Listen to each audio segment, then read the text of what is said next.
guys. So, good afternoon, guys. As this is our fourth meetup, and as promised, we are coming up with the Umbraco Cloud.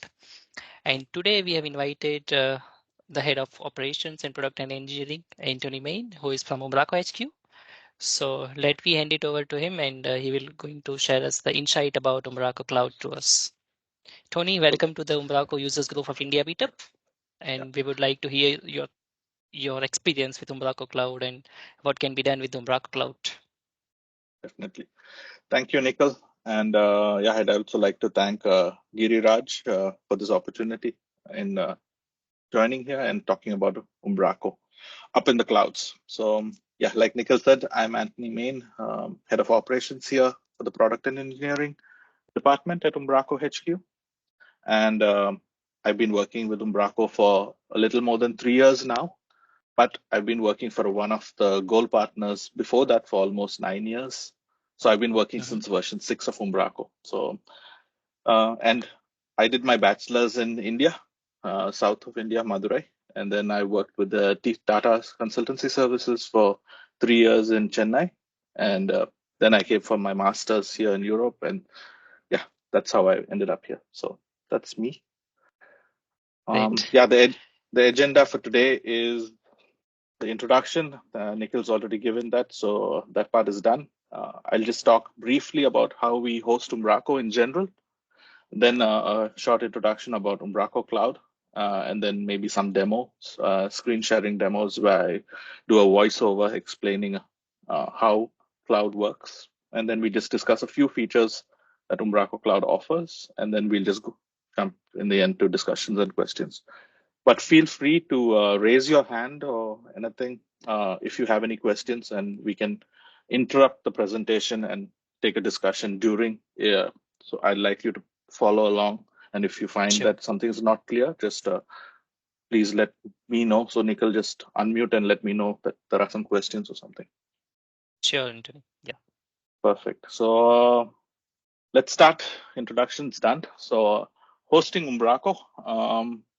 I think we all know most of the people here, I'm assuming, have used Umbraco and hosted it one way or another, either on their self-hosted computers or in a data center or on a clouds platform like Azure or GCP, Google Cloud Platform, or AWS.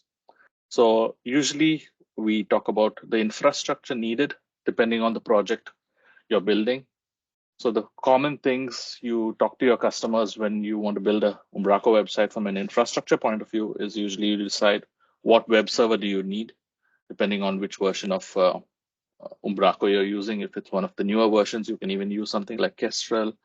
And then you usually want a database, which is an MS SQL database server, usually running on Windows Server or wherever, or Azure. And then you usually have all your source code in a Git repository on a cloud hosting service like GitLab, Bitbucket, GitHub, all those.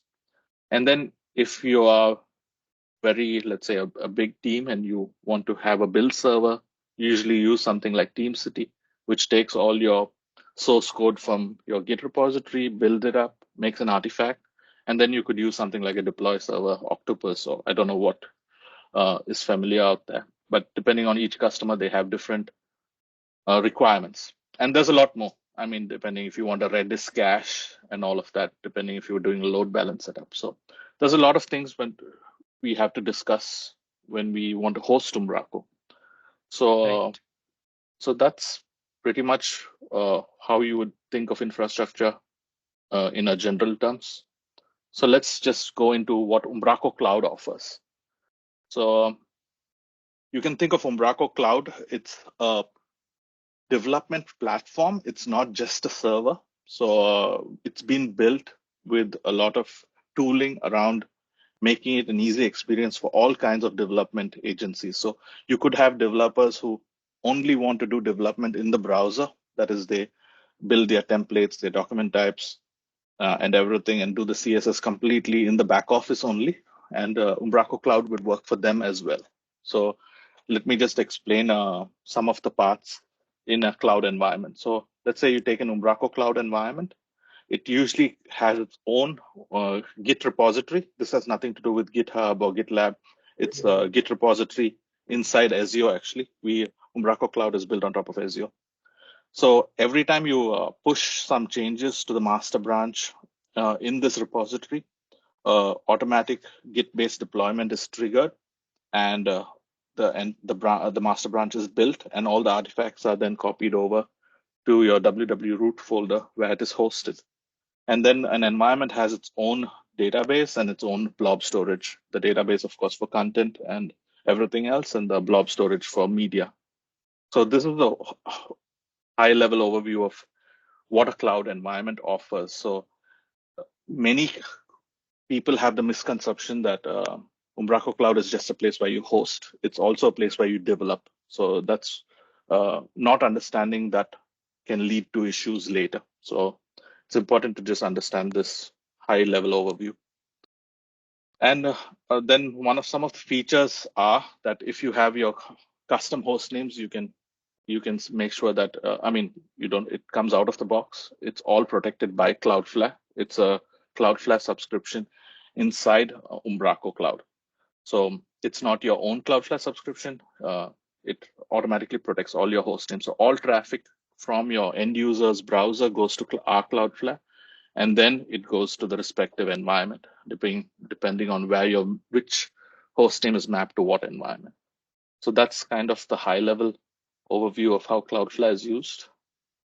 Currently, we are in West Europe, East US, South UK, and East Australia.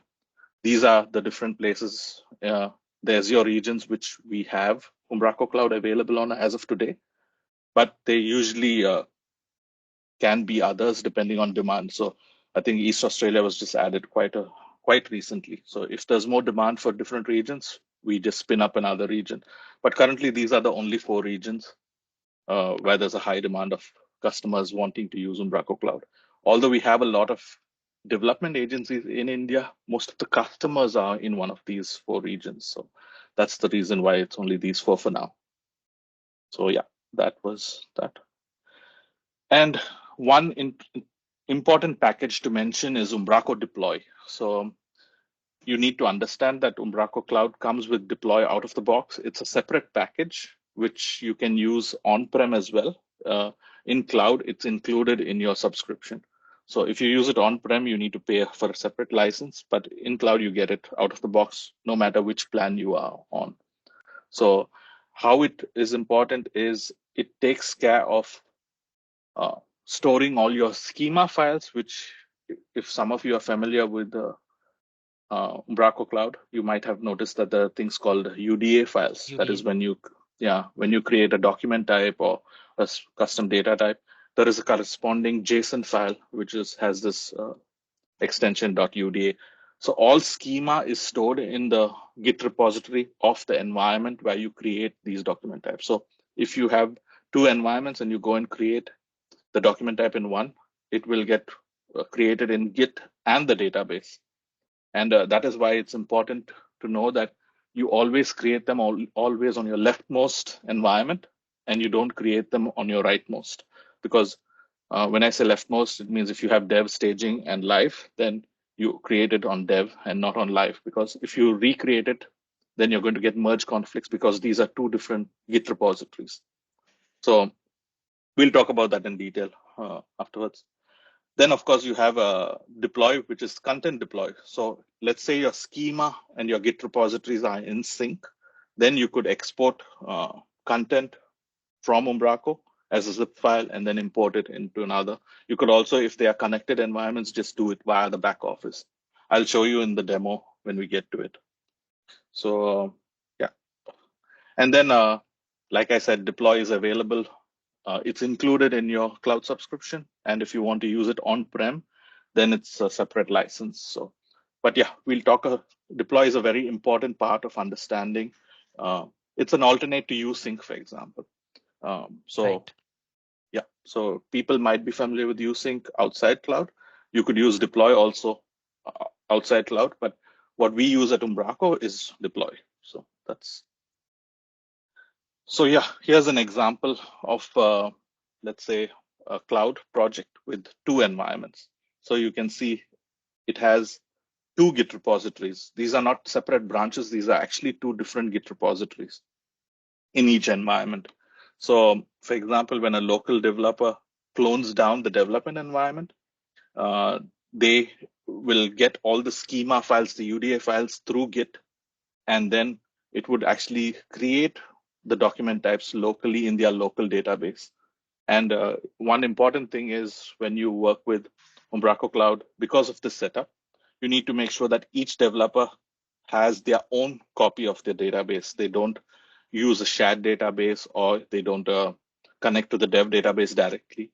Each developer's laptop needs to have their own database. Of course, it might work if you use a shared database, but it will lead to the UDA files going into a, let's say, corrupt state, which will later cause issues in cloud. So we've seen a lot of common issues where developers don't realize that this is needed, and then they run into issues later. And of course, you'll have to contact support. So yeah, you have this setup, local laptop, local copy of the database. You can see it's a clone of the dev Git repository. Once you push your changes to the dev Git repository, it automatically deploys, and then it gets deployed to the development environments. And then through cloud, you can say push your changes to live, which means that it will first take look at the Git repository in live and see what are the commits which are not done, and then push those commits to live. So that's the arrow above. And then again, when live gets these commits in the master branch, it will do a new build in live and then deploy it to the WW root. So it's actually a build for each environment. It's a separate build process as soon as their Git repository gets those new commits. So having this, I'll say, under the hood understanding is very important for developers, in my opinion, when they work with cloud. Let's go into a demo. I've done a demo which unfortunately doesn't have any audio, so I'll have to do a voiceover here. Let me know if you see my screen still. So you can see when you Yes, we create can. project, you get a choice to choose from Umbraco Cloud, Umbraco Baseline, and Umbraco Hardcore. We'll talk about these in a bit, but we start with Umbraco Cloud. So these are the different plans you have: the starter, standard, and professional. I'll explain the basic differences in a bit. So once you click one, then you can choose which version of Umbraco you want. Because I'm a HQ user, you see 14. It's not available yet for people outside HQ. It will come soon. So I've chosen 13 here, and I'm just going to give my project a name. So I'll just say demo in the clouds. That's the name I chose. And then, of course, depending on which customer you are building this for, first you choose the region. So you can see one of the 4 regions I mentioned, East. So here I'm choosing East Australia, and I'm choosing the organization Umbraco. You will choose your customer's organization where you're creating this cloud project for, so that takes care of billing and all of that. Now you have a complete summary. I can see that it's a standard plan in East Australia for Umbraco 13, and I'm going to click create project. So what in the background, what's happening is it's actually creating an Azure web app, the database, the blob storage, all of that is happening in the background. And this could take several minutes, like the pop-up says. So I just say, go to project. And you can see it's still setting up live environment. This will take a few minutes. And yeah, it's just a matter of waiting. For the sake of this video, I have fast forwarded it. And you can see the different features here. So if I click on dedicated resources, or one of the features, you can see it's not available yet because the resources are not created. So it just gives you this message: your cloud project is currently running. Now I fast forwarded, and you can see live is created. It has the drop down of different functionalities. You can see the logs, for example, to see all the log information. You have the Umbraco logs. You can see all of this in the portal and the back office. And then we have deployment logs, site extension logs, IIS logs. Depending on if you're troubleshooting, you might want access to this. And you can see that clone. I clicked it, it says clone copied. That's actually the Git URL for this environment. And if I want to see the Git history, you can see this is the Git history of this environment. So these are commits done by Umbraco, automated when it created, like it adds a deploy API key, all of that keeps your project ready. So when developers start doing things in the back office, it will automatically create a Git commit for the cloud environment. So let's just go to the back office of this live environment. Initially, it might be a little slow because it's the first time. Let's see, in a few seconds, it should load the back office. And since it's my first time, it's going to give me this pop-up asking me to go through the tutorial of getting familiar with Umbraco. I'll just skip that for now. So skip, just closing it for now. And what I'll do is I'll just create a sample document type with a template. I'm creating a document type. Let's say I choose an icon also just so it looks good. And I'm going to create a home document type. So, and I'll give it a name, home, and I'll add a property for my content. Just call it sample text. Yeah, that's what I wrote. And I'm going to choose a text box or something. So,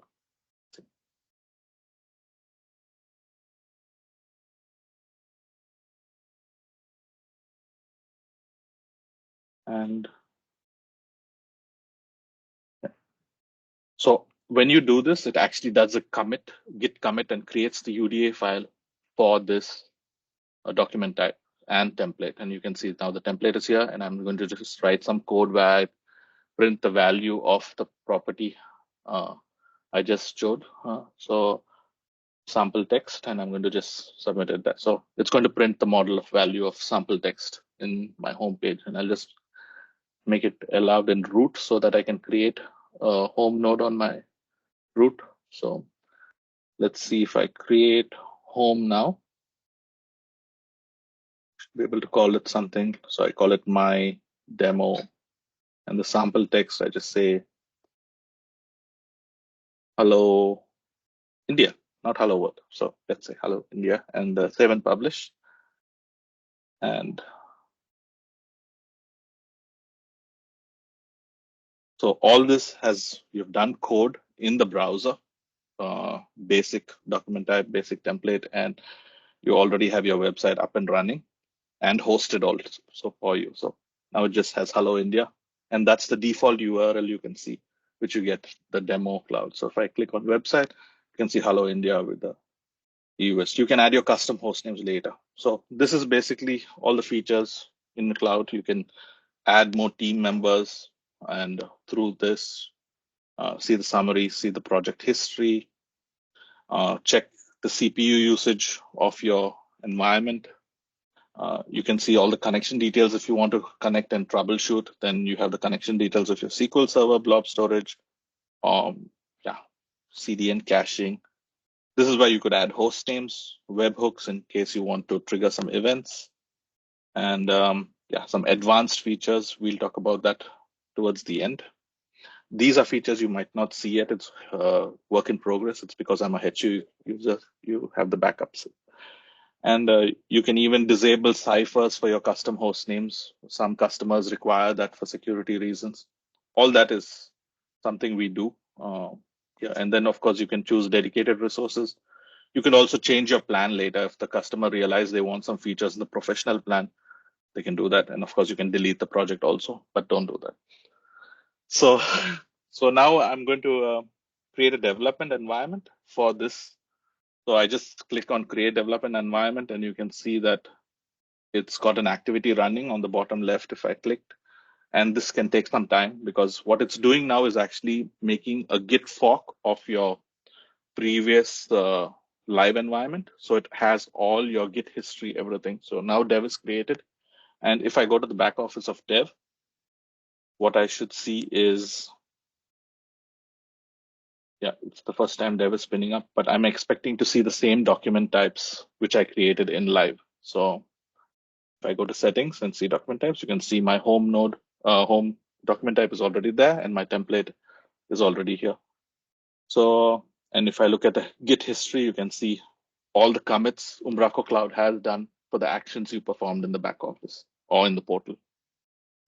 So yeah, and if you see live has kind of the same Git history now. So both development and live are kind of in sync. in development, I'm now just going to add a h1 tag around my thing. So I'm making some Git commits only in dev. And if I go to the back office of live,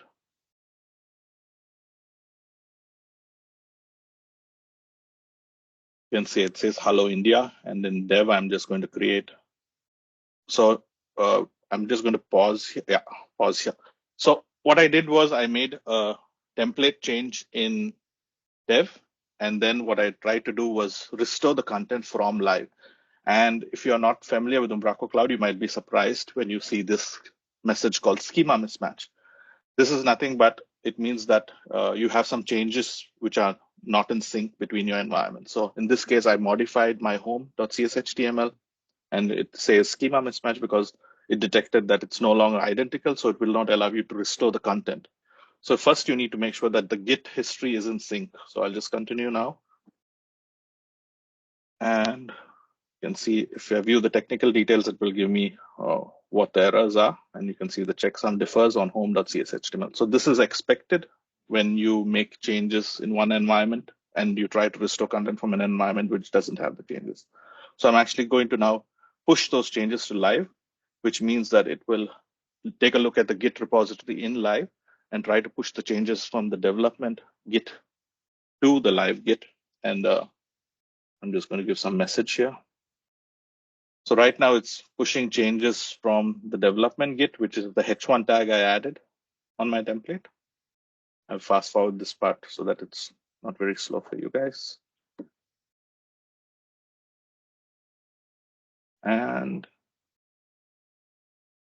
maybe I should have fast forwarded. Yeah. Anyway, so now there's no new changes in dev and the changes have been pushed to live. So if I look at if I go to the back office now and try to restore the content from live, I'll do the same thing again. From live, I'm doing a restore.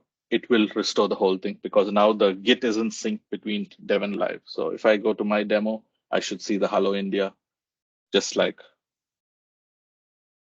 I do here. So now if I change the content in dev to hello Bharat, for example, and save it, it's hello Bharat, but live will still have hello India because content is in the database only. It's not in Git, but schema is in Git. So now I'm just transferring it from dev to live. And so my demo, I'm just transferring it. It will actually override the content in live. And if I refresh live now, it says hello Bharat here as well. So what it does is it actually pushes the content and does a publish. So that's important. What I'm going to do is now just show how I clone down dev if I want to do something more extensive, like modify some behavior, which I can't do just in the back office. So I'm just cloning down the dev environment, and I'll just show you what the file system looks like inside. So if you look locally and I just do an ls, you can see it has a readme file and a source folder. And I go into the source folder, it has a project called Umbraco project. And this is the default setup which Umbraco Cloud gives you if you just clone down the environment from dev. What I'm going to do is show you is I've made a small tool which I use myself. It's not something, it's a personal tool. I've made a .NET template which sets up the cloud environment in a, let's say, in the best possible way I see fit. For example, the models builder mode, and I turn on I kind of harden the server with some settings. So I've just made a template. And if I just do a .NET new Umbraco Cloud -- git, and I paste the URL, what it does is it runs me through a prompt where it's like, do you want to rename the default name to demo in the clouds? And then yeah, I say yes. I can see there's no solution file. Do you want to add that? Do you want a class library? And then I create it for you. So now if I go into this new clone called demo in the clouds and do an ls, you can see the structure is different. It has a class library and a web folder and a solution file. So if I open that in Visual Studio, you can see that it pretty much has a solution like the way you'd want to set things up when you do custom development. So I'm just going to push these changes, which I did from the fresh clone, and I've committed. And now I'll just push them back to cloud. can see I'm just looking at the Git history here as well. So this is the development Git history. I've committed, so I just need to push. What you'll notice here is once it pushes these changes to the dev Git repository, it will also trigger that build which I talked about. So once the master branch gets all these new changes, it will do a rebuild and then deploy to the WW root. So this can take a while. I think I fast forwarded so it doesn't take too long.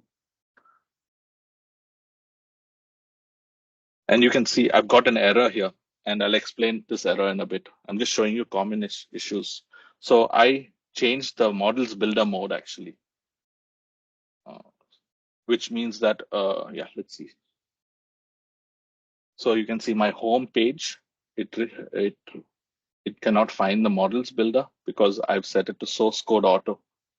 So you can see it's a red squiggly line on model. So what I'll do is I'll just cut this out for now and build a project so that it builds my models and builds the CS files.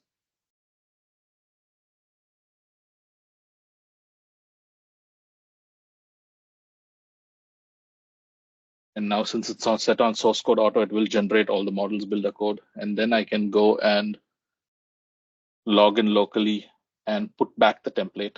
So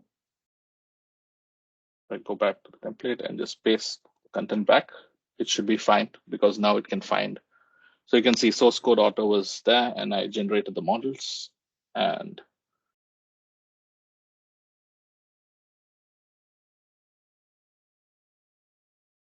because the schema, everything is matching dev, I could restore content. And now I should get my, I think, hello Bharat. Yeah, I get this 500 error because I need to rebuild once more after generating the new models. So, and you can see in app settings.local, I had, oh, I went too fast. In app settings.local, I had the models builder mode turned on, and in the main app settings, I had models builder mode on, it's turned to nothing, so that it's only enabled for local development, and in cloud, it's disabled. So yeah, that's a setting I prefer because it's quite good when you do custom development. So now in locally, I have my content from live dev, and I can say hello world, for example. And now I have a hello world locally. And you can see these are the changes. You can see the models have been generated. So I'm just committing them. And I'll push it over to cloud now. This hopefully I fast forwarded so you don't have to wait too long. So now it has all my generated models in Git, and I'm just pushing that to cloud. And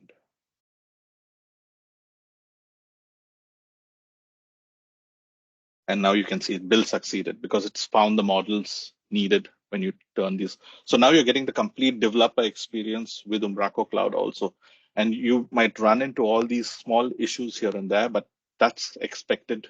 You just need to fix it. Once you're familiar with Umbraco, you will understand all these various issues that you can run into when you work with cloud. So it's a development platform where you can develop completely in the browser. But if you're a agency like Giriraj, for example, then you want to do custom development. So yeah, you want to do all of that locally on your local machines. So yeah, you can see it's got the Git history of my generated models. And I go to the back office.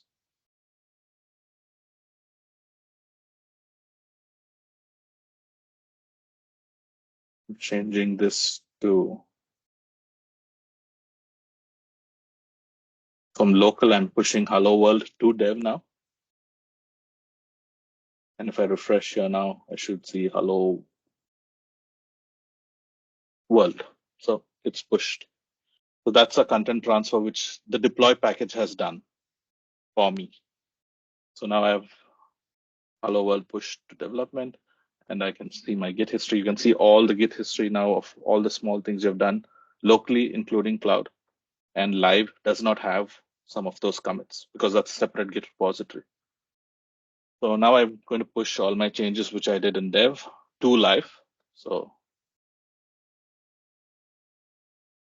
and yeah, pause the demo after that. So that was pretty much just to give you a high level overview of what I was speaking about when it comes to being a development platform. So I need to wait. Yeah. So you could have up to 3 environments in Umbraco Cloud. So that means 3 separate Git repositories.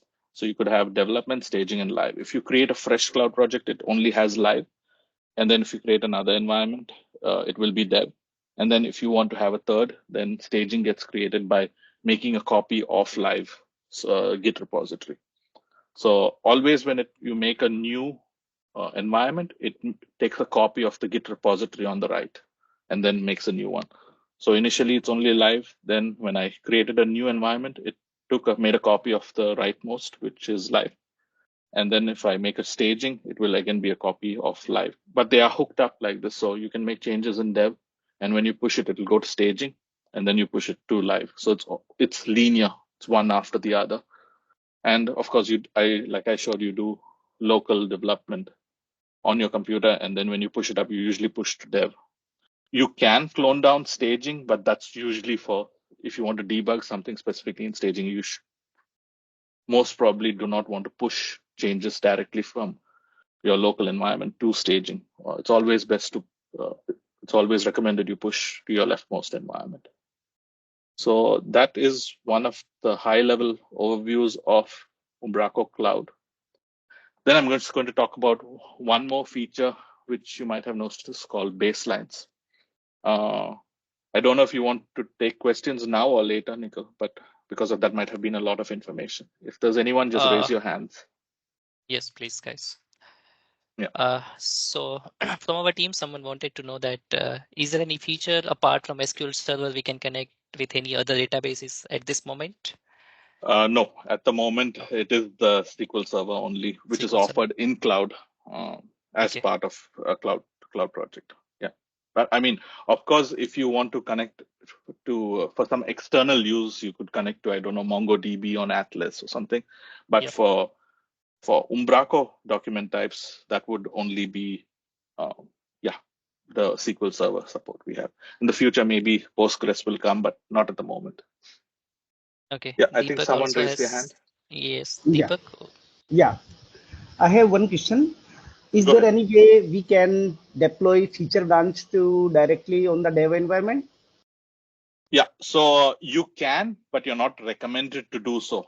So for example, if you change your plans, let's say you do make a feature branch in the devs Git repository, and then you change your plan, we only copy over the master branch. So you will lose all those feature branches if you do them in cloud.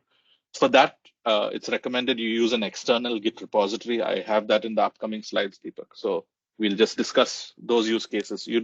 So we started out with, if you don't want to use local development and just work in cloud in the browser, that's the most simple use case. A little more advanced, you want to clone it down, do some modifications, but you have a single branch. If you create other branches, there is no guarantee that Umbraco Cloud will keep them forever. And then if you want to have feature branches, it's best you use an external Git repository. We'll get to that in the few slides from now. Okay, thank you. Yeah. Then if there are no other questions, I will talk about baseline functionality in cloud. Yeah. So if I you think noticed, Tony, one yeah, more okay. question. Yeah, I go ahead. Go guess. ahead. Yes, Abhay, over to you. Hello. Hey. So I had one situation with Umbraco Cloud. Mm-hmm. Whenever we do development and local, and then Mm-hmm. update it into our Umbraco Cloud. Yeah. If we do any changes afterwards in the cloud, Yeah. then how it gets synced with the local changes? You update it in the cloud. Yes. So But if you update in cloud, like you update a package, or if you just make a change and added a new property in cloud, then you have to just locally, you have to just do a git pull, just like regularly, and then get the changes before you do any more pushes. So it's just a Git repository. So yeah, you just clone it down. If you've done any changes in cloud, then you just do a git pull, get those changes locally as well before you continue development. That's why it's always recommended for people who are doing local development to always make their changes locally only and then push them up and not use Umbraco Cloud to add document types. Just add all your properties on your document types locally and then push them over. That's the recommendation. But if you do it directly in cloud, like some people do, then of course, if you try to push, you will get a merge conflict and all of those issues. So you need to resolve them first locally. So it does become complex if you don't understand how cloud is built under the hood. So it's a fair question. I hope that answered your question, Abhi. Yes, thank you. Yeah, cool. Yes, Tony, I think, yes, we can move on baseline. I think. Perfect. Yeah. So then, like I said, there's Umbraco Cloud, there's the baseline feature and hardcore. Those are the three services we have or products we have in cloud.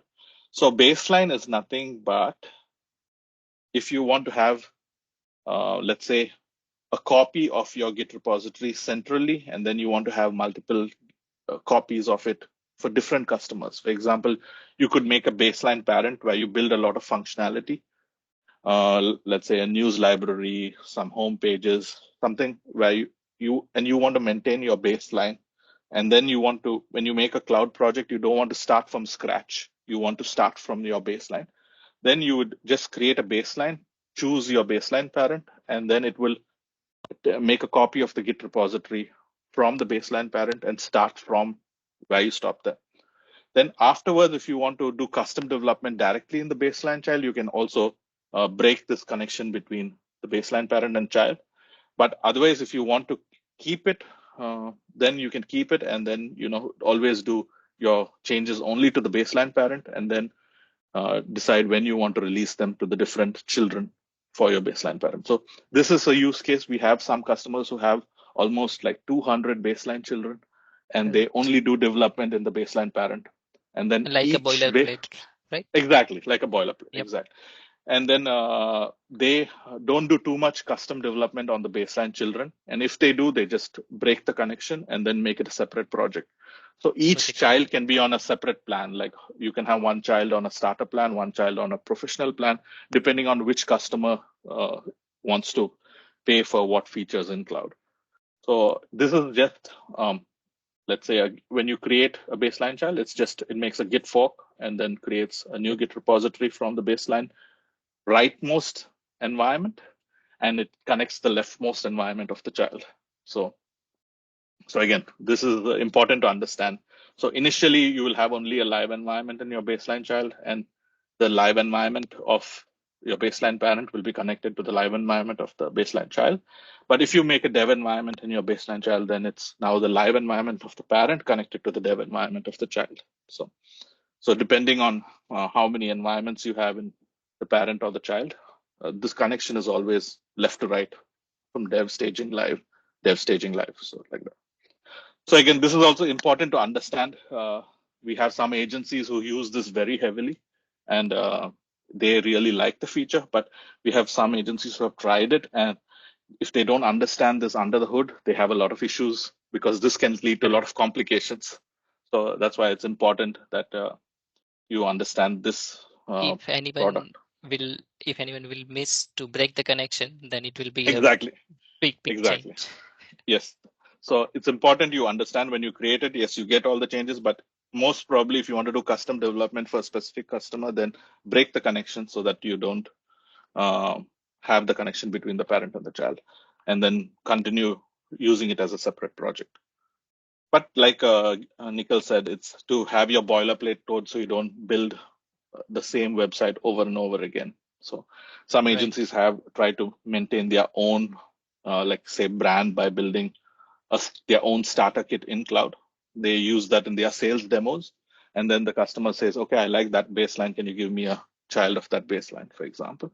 Then we go to cloud. We tell them, we invite them to the baseline parent, or the agency invites them to the baseline parent, makes them create a baseline child from that parent. And then, yeah, you take it from there. So again, It's a nice feature, but it's super important to understand what happens under the hood. Otherwise, it can be a nightmare. So I'll just go on to the next. So yeah, let's just do a baseline demo as well. So now I have the demo on the clouds, which I had the dev and live. Let's see what I did. So I'm just going to make a change in my template. No change. Okay. So I have live, and I think it's the same what we saw, right? And you can see, for example, I'll just pause here. You can see the content is not editable when using runtime or production. So I've set that in my app settings so that you can't change the values through the back office for production, at least for the live environments. These are things you can, it's a CMS feature, not a cloud feature. But just continue. So now I'm going to create a baseline, and I'm choosing Demo in the Clouds East Australia as the baseline project for this new child. And you can choose a different plan now. So I'm going to choose starter for this child, for example. And I can give it a new name, demo child, Umbraco, and I've started creating the child. So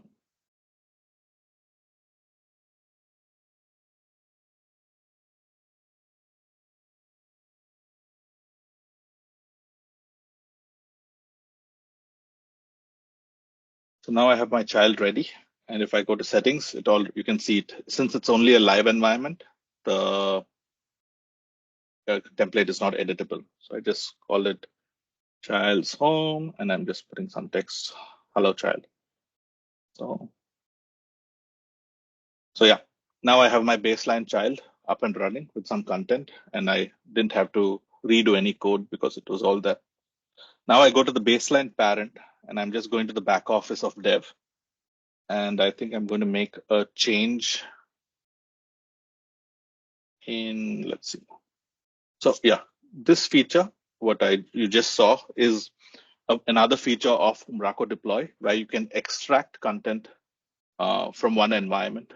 So I just extracted it as a zip file. The recording does not show you the zip file, but let me just play. I download it. Now there's a zip file which you don't see because it did not record that. And I can go to the demo child and go to the back office, and I could import the zip file. And you can see my demo has come on the left with the hello world from the parent, which I just imported the content. Since it's the same code base, I can use that feature of deploy. Usually, if you are bringing a website from on-prem to cloud, that's a very useful feature where after you connect, you generate the zip of all the content, and then you import it after you sync the code base to the on-prem and cloud. We have enough documentation explaining the details. So I'll continue the demonstration. So now it's setting up a development environment for the child. So now my live environment of the parent is connected to the dev of the child. So I've gone to the dev, and I'm going to do a workspace restore, and you can see it has two options. I can do a restore from live of the child, or I could do a restore from the baseline itself. So you can choose whether you want to pull content from the right or the left because it's the same. So I'm actually choosing live, and you can see I have both my home node, the child's home and the my demo, which I imported via the zip. So I'm just deleting the child's home on dev, and I'm just emptying it. And I'm going to pull from the baseline itself. So this will be the baseline live. So you can see the hello world from live is now. Yeah. Just to show you that content is different. So now I'm going to make some changes in my parent. Go to home, and I'm changing the H1 tag to a H3. That's my change. So now it has some new Git history in dev, and I can deploy that to my baseline parents live environment. So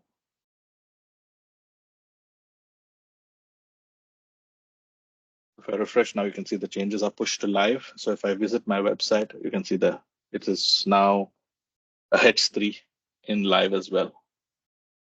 And if I click on the baseline feature, what you can see here is because this is the baseline parent, you get this extra feature in the portal where you could have multiple children where it says child projects. I have only one child. And then you could decide which ones you want to push your new changes from the parent. So I'm just going to do that now.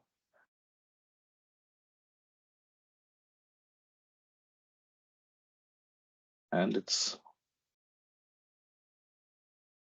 only 0 out of 1.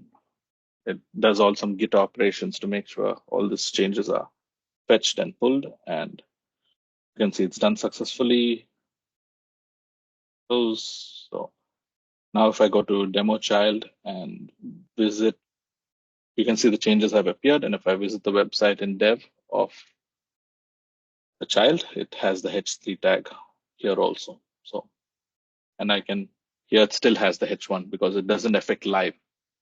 And now I'm just going to push the changes from the dev child to the live child. So,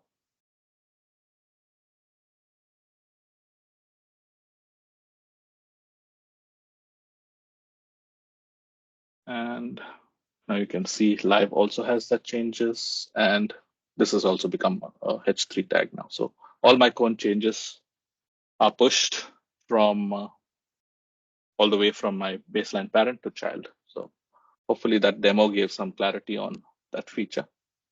So yeah, I think someone just asked me earlier about what if I want to have feature branches. So if you want to have feature branches, it's always recommended you use an external Git repository.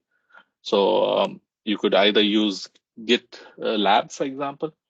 So one of the nice things about GitLab, what I've noticed, customers who use that, they have very little issues because GitLab has a feature called bidirectional mirroring, because your source of truth of your Git repository is in cloud, which is the leftmost environment. So in this case, it's the development's Git repository. And what GitLab offers is a feature where you can set up a push mirror and a pull mirror. And if you set that up right, then you have a complete sync of dev's Git repository in your external Git repository. And then if you can have feature branches in this external Git repository, and even if Cloud decides to remove some of these feature branches, GitLab will take care of making sure it pushes it back in. So it's stored outside Cloud. And this is a paid feature of GitLab's.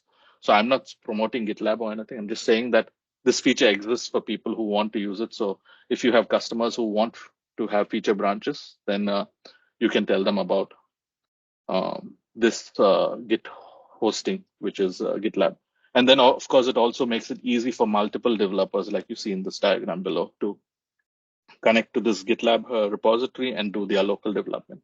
Again, like I said in the previous slides, it's important that each developer has their own database and don't use a shared database for local developments. I think by default, you have SQLite, so that should make sure that that's not a problem.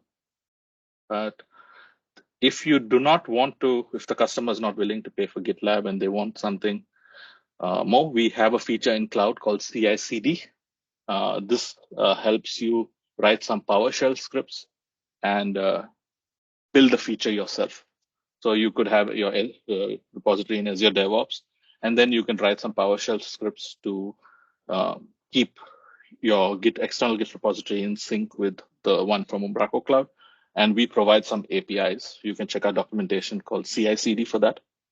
And yeah, it's pretty much the same, except that you have to write this extra code and maintain it yourself.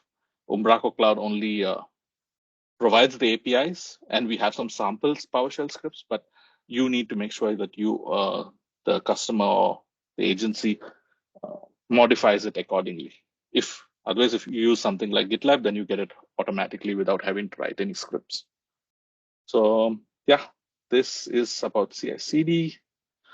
Let's talk a bit about the Umbraco Cloud plans because yeah, we're running short of time. So we have starter, standard, and professional. And you can see when you choose one of these plans, so what you see, these blue boxes, I've tried to If you're familiar with Azure, these are Azure App Service Plans. And if you're on Starter, you're sharing the App Service Plan with more customers. And if you're on Standard, fewer, and then Professional, even less. So you are still always sharing your App Service Plan, but with less customers depending on which plan you choose. So that's how the hosting works. And the same for the database also. So we have an elastic pool, and in Starter you share with way more customers, Standard with less, Professional. So you get more resources as your plan goes up. So, and then we have some customers don't like sharing, so they want to have resources. And for that, we currently have two types where you can choose that if, say, a customer's project has 3 environments, they can choose, I think, between 5 or 6 different app service plans. And then they can choose to get all their environments on that app service plan. So if they have dev, staging, and live, they can have all of them in there. But some customers want only live on a dedicated. That is also possible. So you could take only your live environment and give it its own app service plan. So yeah, that's pretty much what we have with dedicated hosting. Load balancing, we do not support it in cloud yet, but it is, I think if you attended Code Garden last year, you would have heard that that's an upcoming feature.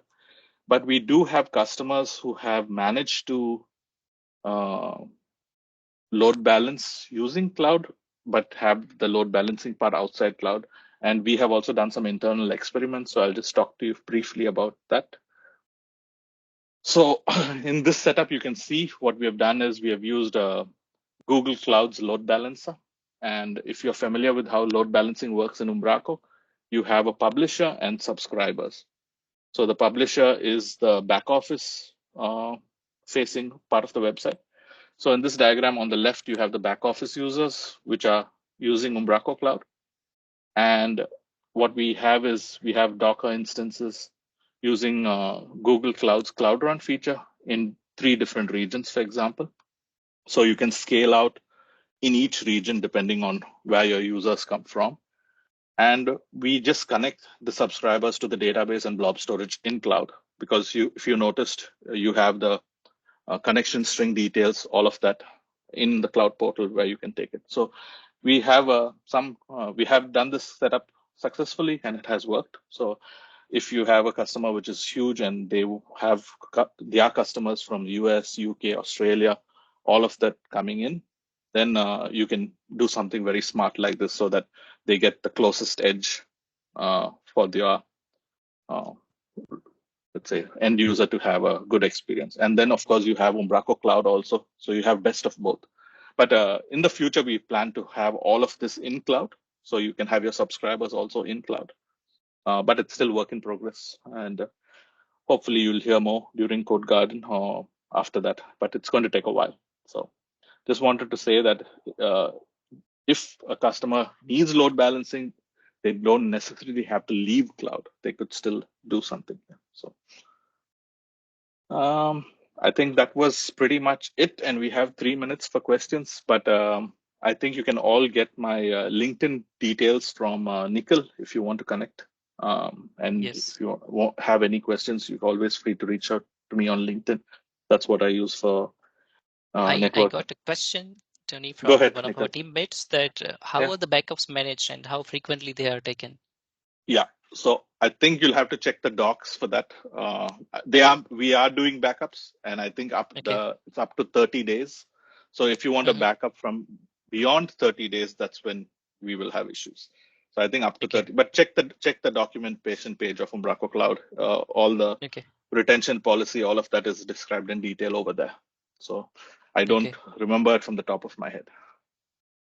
Okay, and some of the questions we received from one of our client is how the updates or the upgrades has been handled by the Umbraco Cloud. Do we need a developer's assistance over there, or it's just a click away? So usually your leftmost environment has a CS project file, right, in the Git repository. And all we do is just update the package number in the CS project file to the latest package and push that commit from Umbraco Cloud into the leftmost Git repository. If it is a security patch, then we push it across all. And and that automatically triggers, of course, to make sure it's deployed and you have security patches all updated. But then again, the question is, you need to make sure that you pull these changes when you do local development, because those Git changes will only be in the Git of Cloud. And that's why I like this feature in GitLab, because that automatic syncing takes care of all of that. So if some changes happen, you don't have to worry. It will be there, and then you just work against GitLab. Or if you use Azure DevOps, then make sure you call our APIs to pull the Git patch and apply it yourself. Yeah. I think Raj has some question. Yes, Raj. Go ahead, Raj.